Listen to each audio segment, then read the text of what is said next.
मनुष्य संभवतः बहुत पहले से अपने आसपास की चीजों को नाम देने और वर्गीकृत करने का प्रयास करता आ रहा है।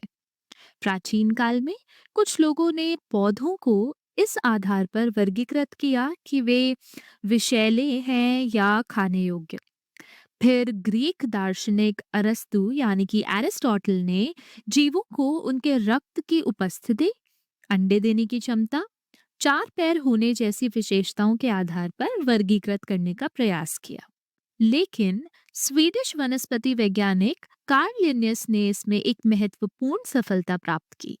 इस वीडियो में हम इतिहास के पन्नों को पलटते हुए देखेंगे कि जैविक वर्गीकरण यानी कि बायोलॉजिकल क्लासिफिकेशन पिछले कुछ सदियों में कैसे विकसित हुआ। कार्ल लिनियस और द्विजगत वर्गीकरण प्रणाली यानी कि टू किंगडम क्लासिफिकेशन सिस्टम के बारे में बात करते हैं। तो कार्ल लिनियस ने द्विजगत वर्गीकरण प्रणाली यानी कि टू किंगडम क्लासिफिकेशन सिस्टम की रचना की। इसमें सभी जीवों को दो समूहों में बांटा गया। पहला प्लांटे, इसमें सभी पौधे शामिल थे, और दूसरा एनिमेलिया, इसमें सभी जानवर शामिल थे। इस वर्गीकरण का आधार कुछ इस प्रकार था। पहला गति यानी कि लोकोमोशन, तो पौधे एक जगह स्थिर रहते हैं जबकि जानवर इधर उधर घूम सकते हैं। फिर है कोशिका भित्ति यानी कि सेल वॉल, तो पौधों में कोशिका भित्ति होती है जबकि जानवरों में नहीं होती। हालांकि ये वर्गीकरण पूर्ण रूप से सही नहीं था।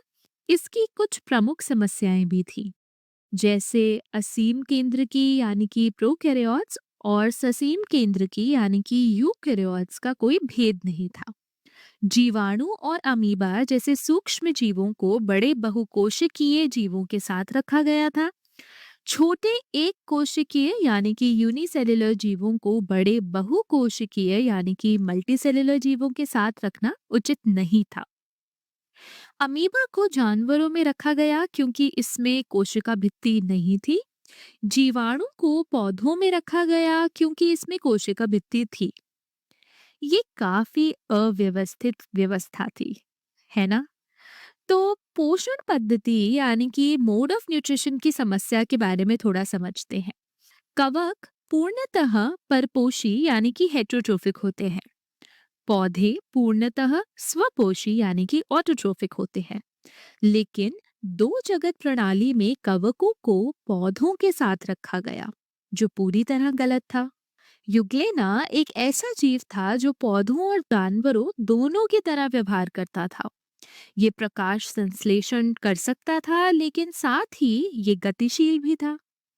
अब इसे किस वर्ग में रखा जाए, पौधों में या जानवरों में?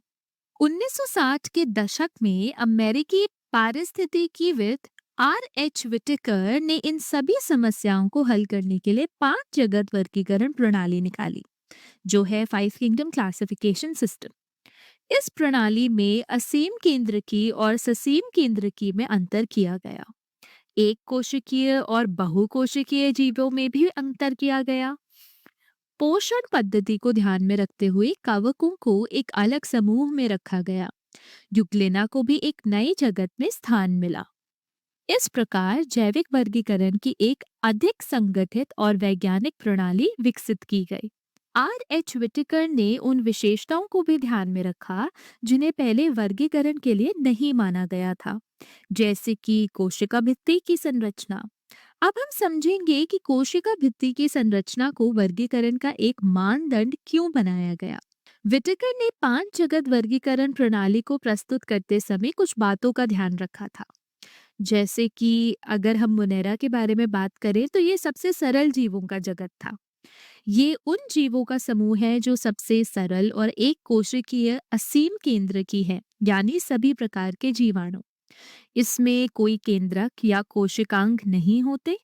कुछ स्वपोषी होते हैं जबकि कुछ परपोषी।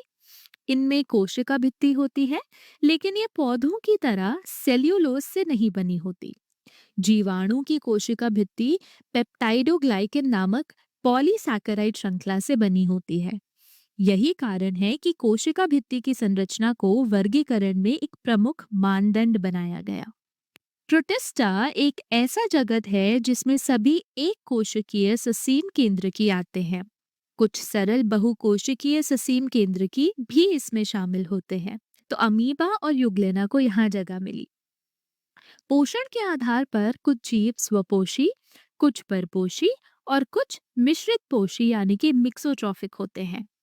मिश्रित पोषी वो जीव होते हैं जो स्वपोषी और परपोषी दोनों तरह का पोषण कर सकते हैं।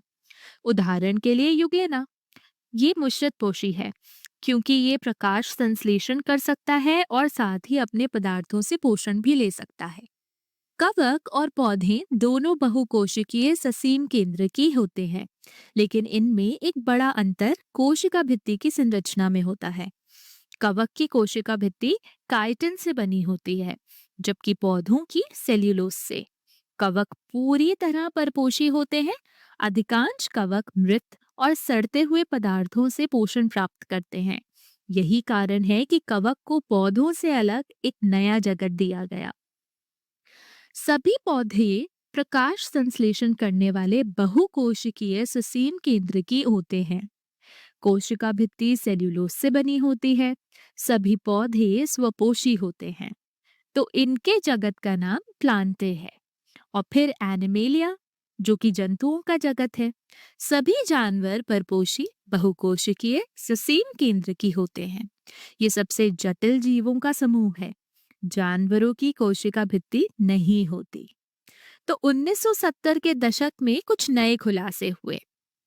1970 के दशक से पहले ये माना जाता था कि असीम केंद्र की और ससीम केंद्र की पूरी तरह अलग होते हैं, लेकिन 1970 में किए गए कई अध्ययनों में ये पता चला कि कुछ विशेष प्रकार के जीवाणु में ऐसे जीन्स और एंजाइम होते हैं जो ससीम केंद्र की से मिलते जुलते हैं।